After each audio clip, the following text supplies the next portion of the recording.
Good evening. Thank you for joining us for this month's Focus on Education. Today we are going to focus on the Family Resource Center, and I have Ms. Jo Bruce and Ms. Sharon Gleason joining me today from the Resource Center. Welcome, ladies. Thank you for joining me. Thank you for having us. Thanks. I know it's a hectic Thursday afternoon, so I appreciate you working through traffic to get here and all the fun. Could you go ahead and introduce yourselves and give me your formal title at the Resource Center? I'm Jo Bruce. I'm the director of the Family Resource Center. I'm one of the original 13 to the state of Tennessee, and I have stayed. We just celebrated our 30th year. Awesome. And I'm Sharon Gleason, and I'm Jo's assistant to the Family Resource Center, and this would be my going on third year with Family Resource for Oak Ridge Schools. Nice. Mm-hmm. So we know a little bit about your background because you've been here for a little bit, but go ahead and just tell us, how did you get into this? How did you end up here 30 years ago? I was working for Campbell County in Title I in parent engagement, and I read about this grant, and my school was not interested at that point in approaching the grant, but I heard that Oak Ridge was, so I decided that I thought this was it was the best way to actually impact children and parents by having them together, working in a school building, and then also working with the parents on the side. So I applied, and I was very lucky, and they chose me, and I have loved my job all 30 years. So almost 4 years ago, they said, hey, she might need some help. So let's find somebody that could potentially assist. So how did you meet Ms. Sharon? How did Ms. Sharon come into the picture? And then we'll let her tell us about her background. Sharon was volunteering at Glenwood, and that's where we originally had that second site for an assistant. And Jenny called me and said, I have the most wonderful person I want you to meet. And it's been a real true match. We work beautifully together. We have the same heart, mind, and work ethic.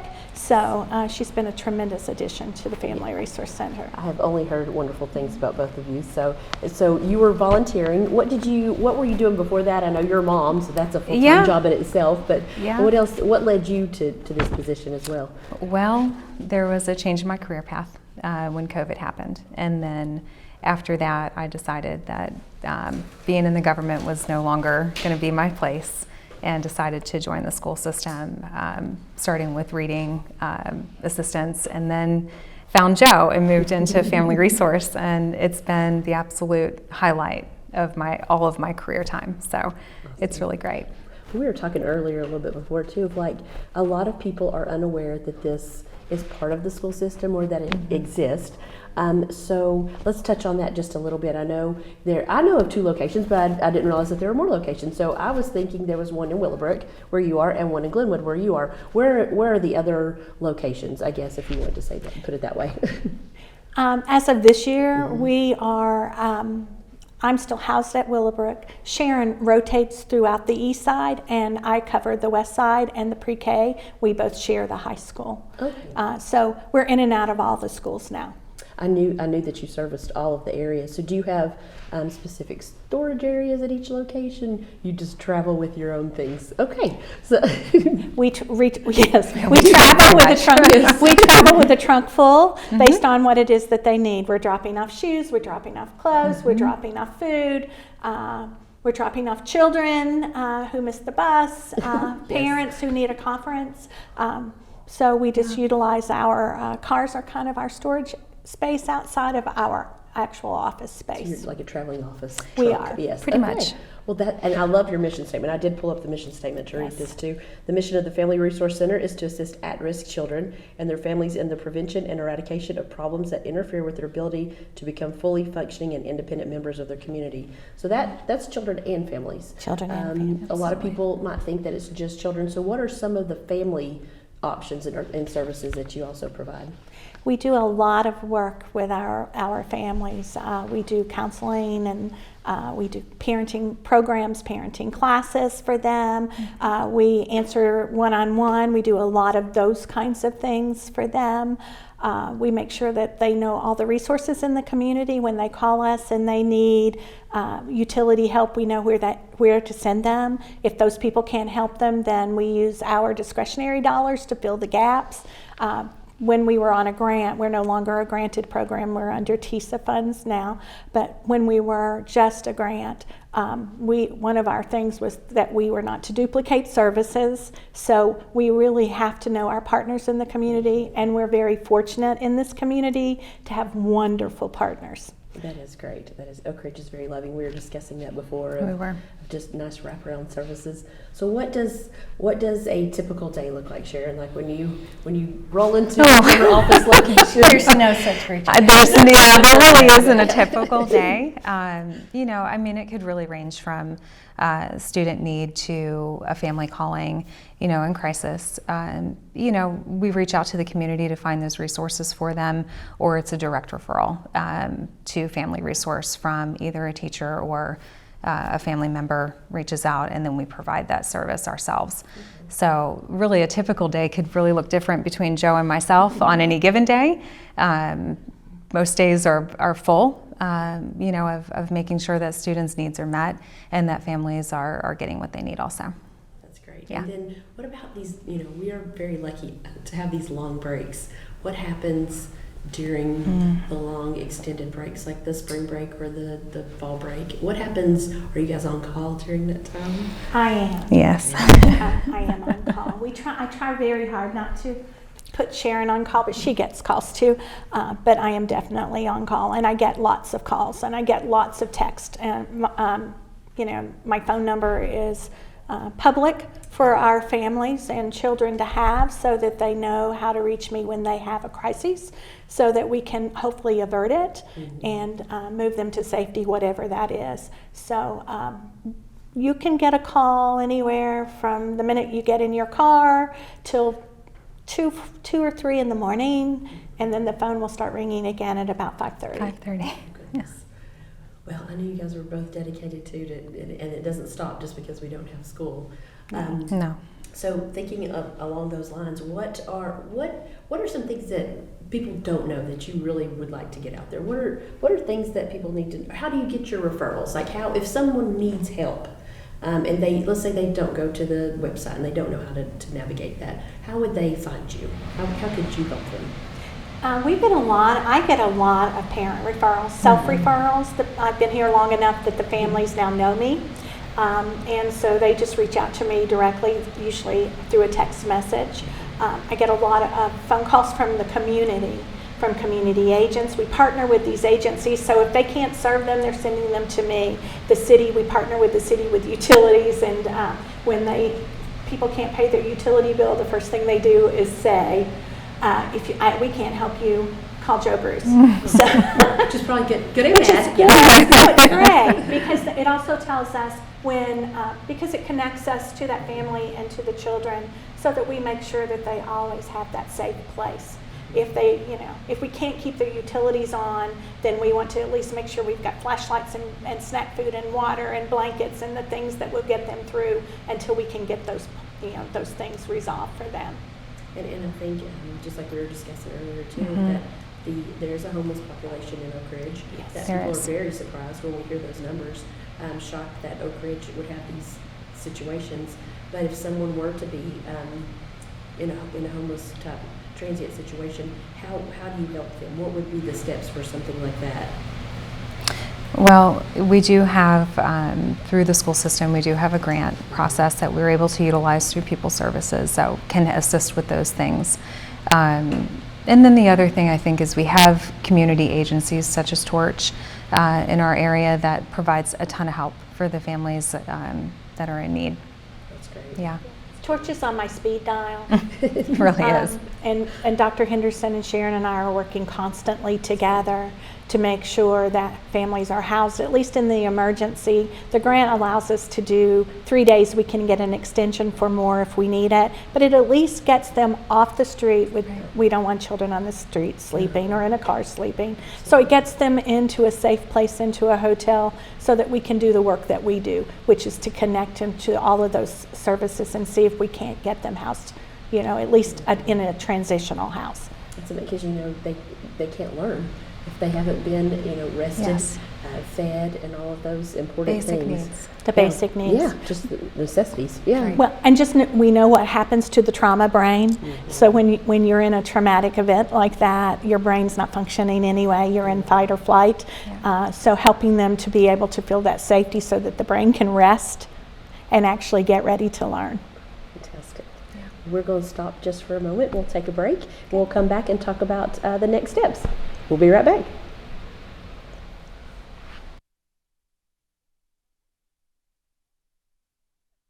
And we are back with our guest, Joe Bruce and Sharon Gleason from the Family Resource Center. We were talking about housing, I guess, before the break. So now let's talk about the food component. There's lots of help out there for families that are struggling with food insecurity and high food prices right now. So do you guys want to tell me a little bit about the Food for Kids program? Yeah, sure. So the Food for Kids program is a partnership between the Family Resource Center and Second Harvest. Second Harvest provides the food to First United Methodist Church, where they are supporting us and filling those needs in those bags. So this year, we will fill close to 20,288. I looked at the data exact, before I got here, bags for this program, and that serves children food bags over the weekend for kids to take home. That has snacks and the 4 food groups, so they're meeting all the needs of their nutrition, which is great. And they're also easy to prepare, if I remember correctly, like Pop-Tarts and things that don't need to be all refrigerated. non-perishable type foods for the children, so they're able to have a meal at home while they're on the weekend. That's fantastic. We see those come through quite often, and Yeah. and I think that's a great idea because that's gone on for a while. And I know I think when COVID happened, which we don't like to talk about, but that some of the volunteers may have dropped off. Is this a need that you guys would have for more volunteer help in that area? We are always looking for people to help pack at First United Methodist Church, and we can get that information out. Sharon can give that probably. But we are always looking for volunteers for packing. Some of our volunteers are aging. It's getting harder for them to lift the containers. So if there are young people or strong or whatever, just that would come and would help us make sure that our children are all fed. And that program started with 25 children, and look at how many food bags we're packing now. Over 20,000. That's amazing. And Over it is, 20,000. It's a well-oiled machine over there too. I've seen the packing take place, and it is, and they are on it, and it is heavy, and it is a lot of work. heavy. And they load it up, and they ship them out to all the schools. And about how many kids are served at each school? You don't have to be exact, obviously, but Sure. Just in general, like how many elementary are receiving the food? Well, I know, for instance, Joe's school receives over 150 and sometimes near 200, Yes. and that's weekly. Wow. And so there are a lot of students in need and that qualify for this service. And so it's one that we check in on often and make sure that the students' situations haven't changed, or if there's more students that need to be added, because everyone's situation isn't always the same throughout the school year, but we're meeting the needs of those students. That's awesome. Yeah. There's are the opportunities still available to go in the schools and put the things in the lockers like they used to? I don't know if they did away with that or do they still do that? I'm always looking for a volunteer for that too. Yes. To get that. We have at Willowbrook, we decided, because we don't want to interrupt learning when we have the distribution going through, so we have put baskets outside, We and do we're too. we're working on that to go across the district. That's a good idea. So if anybody wants to donate laundry baskets. that's another great thing that they can do. Well, it's easy too. Who And doesn't it's have an easy. extra laundry basket? Right. But really, We'll take 'em. Okay. Well, You know, that's good. to sit them outside the classroom door, the volunteer doesn't know Oh yeah. who's getting them. They Yeah. just know that they're putting 10 in this basket and 12 in this basket and 30 in this, whatever. That's right. And they're just making their way around, so the confidentiality of the student is upheld and protected, and the food is there and ready when the kids are ready to That's receive easy. it. That's easy. Super easy. Okay. Well, anyone can do that. I hope that. How would they want if they wanted to volunteer? What would they need to do? Just email you? Just or email call? us, or Okay. yes, email's the best. Yes. Yes. So, because we're constantly, checking that, because we're constantly receiving them. So, yes. if anybody wants to volunteer, we also have another program using community volunteers for tutors. It's called Readers and Leaders, and it was very strong before COVID, and then after COVID it was very hard, but it's starting to really come back to life, and those are some of the most committed people in this community. I've been so impressed by these leaders working with our readers and what the outcomes are. When we start to see those test scores come in and we see those children growing because they now have confidence in their reading ability and they have belief in themselves, because not only are they reading with them, but they're cheerleading them on. Oh, yeah. It's really amazing. So what's the time commitment on something like that? We ask for a minimum of 30 minutes a week. We would prefer Easy. an hour if we can get it. Yeah. And most people will say, if I'm coming in, I'm going to come in for an hour Yeah. anyway. But just enough time for them, and then the commitment to do it every week. We all know that sometimes that doesn't happen, but letting us know ahead of time so that we can come in and say, you know, your special person's not here today because they're sick or they're out of town, making that communication real good with the children, because they're fine with that as long as they're prepared. Yeah, no And surprises. no one likes surprises. especially. I didn't know about the Readers to Leaders. I like that. Yeah, it's a very fun program. That's awesome. So I know you talked that you were on a grant to begin with, and now you're fully funded. We're under TISA. Okay. So- so money would always be helpful if there were extra money. We never turn down money. Yes. We love discretionary Yes. donations. It's the discretionary funds, the funds that people and organizations share with us so kindly and graciously. That's what helps us pay the utility bills for families and fill those gaps, getting the clothing needs and the things that aren't covered by the grant, by the money. That the school system's extremely generous to us, and we're grateful to them.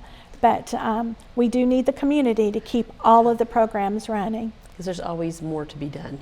I'm sure it's not, you can't check that box because the box will be open again tomorrow. Yeah. So if you do you do any fundraisers? Are you allowed to do any fundraisers, or is that do you have time to do fundraisers?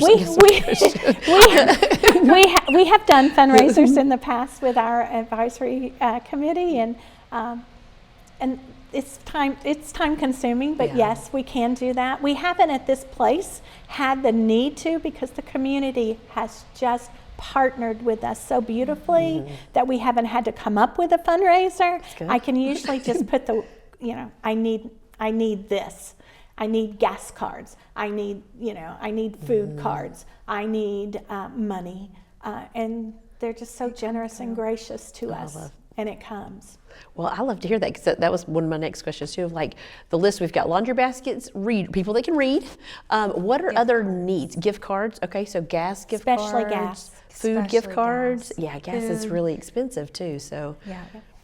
Food too, to help in that emergency. Yeah. To just get that supplement so that we can get you to the resource that could sustain you. Okay.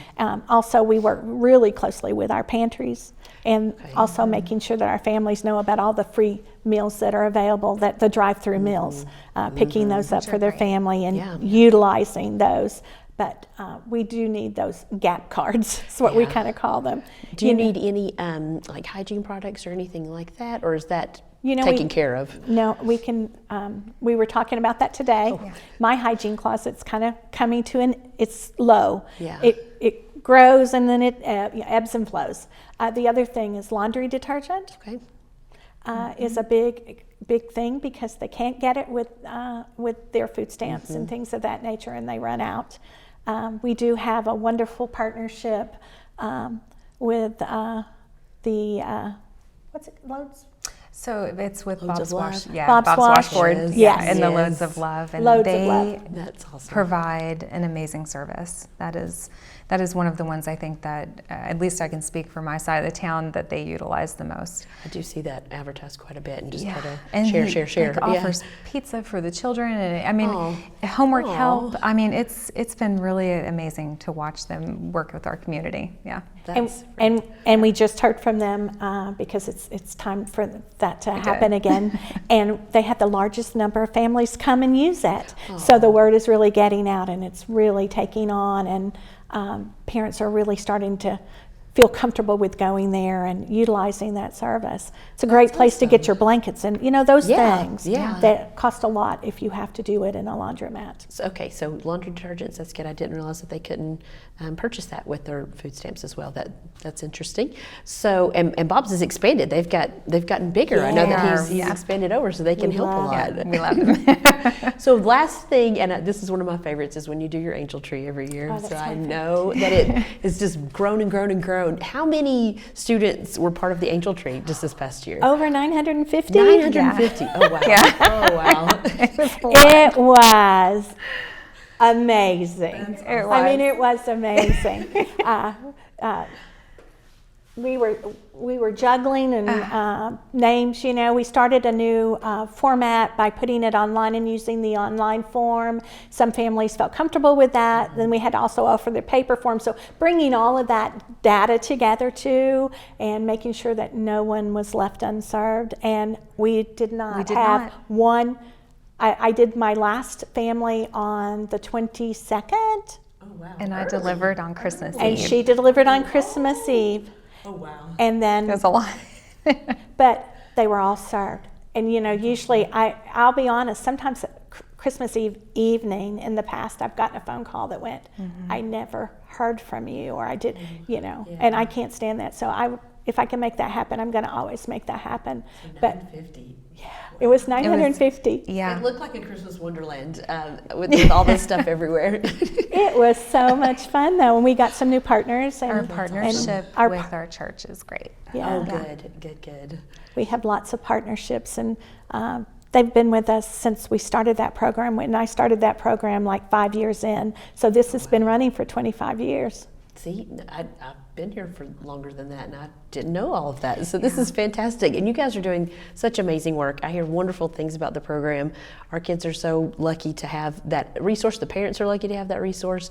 So if people want to reach out and volunteer or donate anything, they will just email you. Just they can email call us. the school. Either one they'll of find us. you, Absolutely. or just bring it by. Right? Just show up with bring some it by a stuff. school, your family resource. I had just put some donations away right before I came here, and as I was walking out the door, I got 2 more boxes. Oh, So sometimes people do. They're just like, I heard you might need this. So That's I love the fantastic. fact that our community is talking to each other about the needs of our children and making sure that these needs are being met. That's awesome. Sometimes we don't even have to go look for them. Although most of the time we have to go look. Yeah.